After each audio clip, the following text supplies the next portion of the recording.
Hello అందరికీ welcome to Somesh talks. ఈరోజు మన వీడియోలో the girlfriend movie review గురించి తెలుసుకుందాం. Starring Rashmika Mandanna, Deekshith Shetty. Chi La Sow and Manmadhudu 2 movies direct చేసిన రాహుల్ రవీంద్రన్ చాలా ఇయర్స్ తర్వాత ఈ మూవీని డైరెక్ట్ చేశాడు. మూవీ చూశాక నా ఒపీనియన్ చెప్పాలంటే చాలా బాగుంది. ఇప్పటి వరకు ఏ మూవీలో మాట్లాడని బట్ అందరికీ తెలిసిన ఒక పాయింట్ గురించి మాట్లాడారు. చాలా మెచ్యూర్డ్గా డీల్ చేశారు మూవీని. స్టోరీ విషయానికి వస్తే భూమా అనే ఒక కాలేజ్ స్టూడెంట్ అండ్ విక్రమ్ అనే అదే కాలేజ్ స్టూడెంట్ ఇద్దరు రిలేషన్షిప్లో ఉంటారు. వాళ్ళ రిలేషన్లో వచ్చే కాన్సిక్వెన్సెస్ ఏంటి, వాళ్ళు ఆ సిచ్యువేషన్స్ని ఎలా హ్యాండిల్ చేశారో అనేది మూవీ. హీరోయిన్ క్యారెక్టర్ చాలా బాగా డిజైన్ చేశారు. నో చెప్పడానికి ఇబ్బంది పడి రిలేషన్ స్టార్టింగ్లో చెప్పకపోవడం వల్ల ఫ్యూచర్లో ఎలాంటి సిచ్యువేషన్స్ ఫేస్ చేయాల్సి వస్తుందో బాగా చూపించారు మూవీలో. హీరో క్యారెక్టర్ కూడా బాగా రాసుకున్నారు. జెలసీ బాయ్ ఫ్రెండ్గా డిఫరెంట్ షేడ్స్ ఉన్న క్యారెక్టర్ని బాగా డిజైన్ చేశారు. హీరోయిన్ సిచ్యువేషన్ని, తన లైఫ్ని బటర్ఫ్లైతో కంపేర్ చేసి బాగా కనెక్ట్ చేశారు. బటర్ఫ్లైని మెటఫార్గా యూజ్ చేసిన సీన్స్ బాగున్నాయి. ఒక అబ్బాయి అమ్మాయికి బ్రేకప్ అయితే తప్పు అమ్మాయిదే అని అనుకుంటాం చాలా వరకు without knowing her perspective. But ఈ మూవీని హీరోయిన్ పాయింట్ ఆఫ్ వ్యూ నుంచి చూపించారు కాబట్టి we will know their side of story without knowing that we can't judge her అనే పాయింట్ని కూడా మూవీలో బాగా డిస్కస్ చేశారు. అను ఇమాన్యుయల్ క్యారెక్టర్ కూడా బాగుంది మూవీలో. Durga character and Bhuma character friendship and bonding బాగుంటుంది.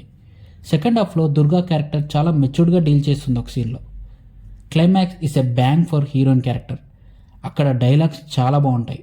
అప్పటి వరకు తను క్యాటర్ పిల్లల్లాగా ముడుచుకొని ఎవరికి ఏమీ చెప్పకుండా తన మనసులోనే బాధపడుతూ ఉండి ఫైనల్లీ క్లైమాక్స్లో తన మనసులో ఉన్నదంతా బయటికి చెప్పేసి బటర్ఫ్లై లాగా ఫ్రీగా మారిపోతుంది. It's a wonderful transition from caterpillar to butterfly. అలా మూవీలో హీరోయిన్ క్యారెక్టర్ని బటర్ఫ్లైతో మెటఫరికల్గా రిప్రజెంట్ చేశాడు డైరెక్టర్. అది చాలా ఆర్గానిక్గా డీల్ చేశాడు, which is great. Hero mother character కూడా టిపికల్ హౌస్ వైఫ్ లాగా చాలా రియలిస్టిక్గా చూపించారు. వాళ్ళు ఎలా ఉండేవాళ్ళు, ఎలా అయిపోయారు ఆఫ్టర్ మ్యారేజెస్ అనేది వితౌట్ ఎనీ డైలాగ్స్ బాగా చూపించారు. అంత సెన్సిటివ్ టాపిక్ని చాలా బాగా హ్యాండిల్ చేశారు డైరెక్టర్. పర్ఫార్మెన్సెస్ విషయానికి వస్తే రష్మిక మందాన యాజ్ భూమాగా జీవించేసింది. తన కెరియర్లో one of the best performance ఇచ్చింది. తన లాంటి ఒక కమర్షియల్ హీరోయిన్ ఇలాంటి రోల్ చేయడం అనేది గ్రేట్. పర్ఫార్మెన్స్ అయితే చాలా న్యాచురల్గా చేసింది, ఎమోషనల్ సీన్స్లో కూడా. దీక్షిత్ శెట్టి యాజ్ విక్రమ్ కూడా బాగా చేశాడు. విక్రమ్ క్యారెక్టర్లో బాగా ఒదిగిపోయి మరీ చేశాడు. He did his best in his role.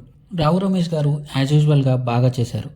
Heroine father క్యారెక్టర్లో ఉన్నంత వరకు he did his best. Production values చాలా బాగున్నాయి మూవీలో. కాలేజ్ లొకేషన్స్ అన్నీ చాలా అథెంటిక్గా ఉన్నాయి. మ్యూజిక్ బాగుంది. సాంగ్స్ అసలు ఉన్నాయా అన్నట్లు అలా సిచ్యువేషన్లో ఫ్లోలో వెళ్ళిపోతాయి. బ్యాక్గ్రౌండ్ స్కోర్ చాలా బాగుంది. మూవీ స్టోరీకి, క్యారెక్టర్స్కి సింక్ అయ్యేలా బాగా ఇచ్చాడు. ఎమోషనల్ సీన్స్లో ఆ బీజం వల్ల మనకి కనెక్టివిటీ పెరుగుతుంది మూవీ పైన. ఫైనల్లీ డైరెక్టర్ రాహుల్ రవీంద్రన్ చాలా సెన్సిబుల్ డైరెక్టర్. చీలసౌ తర్వాత రాసుకున్న మరొక సెన్సిటివ్ స్టోరీ ఇదే. స్టోరీ సింపుల్గా ఉన్న ఎగ్జిక్యూషన్ బాగా చేశాడు. క్యారెక్టర్స్ మెయిన్లీ చాలా బాగా రాసుకున్నాడు. హీరోయిన్ క్యారెక్టర్లో లేయర్స్, ఆ బటర్ఫ్లై మెటఫర్ అన్నీ బాగా రాసుకున్నాడు. Hero and his mother characters also well return అనిపించింది. హీరోలో ఉండే గ్రే షేడ్స్ ఇప్పుడు మనం ఉంటున్న సొసైటీలో చాలా మందికి ఉన్నాయి. బట్ అలాంటి పాయింట్ గురించి ఎవ్వరూ ఇంత సెన్సిబుల్గా అయితే చెప్పలేదు, చూపించలేదు కూడా. మ్యారేజ్ తర్వాత వాళ్ళ డ్రీమ్స్ ఆర్ వాళ్ళకు నచ్చినట్లు ఉండకుండా హౌస్ వైఫ్స్గా కాంప్రమైజ్ అవుతున్న చాలామంది వైఫ్స్ని రిప్రజెంట్ చేస్తూ రాసుకున్న సీన్స్ కూడా బాగా అనిపించాయి. ఇలా చాలా సెన్సిటివ్ టాపిక్స్ గురించి ఈ మూవీలో మాట్లాడారు రాహుల్ రవీంద్రన్ గారు, which is very great work. ఈ మూవీ ఇప్పుడే కాదు, ఆఫ్టర్ 10 years తర్వాత కూడా రిలేటబుల్ టాపిక్కే. ఈ మూవీ హిట్ అయినా అవ్వకపోయినా ఒక క్లాసిక్గా అయితే నిలిచిపోతుంది ఫర్ షూర్. చాలా రేర్గా వస్తాయి ఇలాంటి మూవీస్. Don't miss it. అందరూ ఖచ్చితంగా చూడవలసిన మూవీ ఇది. మూవీ చూశాక చాలామంది పర్స్పెక్టివ్ చేంజ్ అవ్వచ్చు. అంత ఇంపాక్ట్ని క్రియేట్ చేస్తుంది ఈ movie. This is the end of the video. మా వీడియో కనుక మీకు నచ్చినట్లయితే మా వీడియోని లైక్ చేసి, మా ఛానల్ని సబ్స్క్రైబ్ చేసి, పక్కన ఉన్న గంట సింబల్ని కొట్టండి. మేము నెక్స్ట్ వీడియో పెట్టగానే మీకు వెంటనే నోటిఫికేషన్ వస్తుంది. Thanks for watching. Take care. జై హింద్.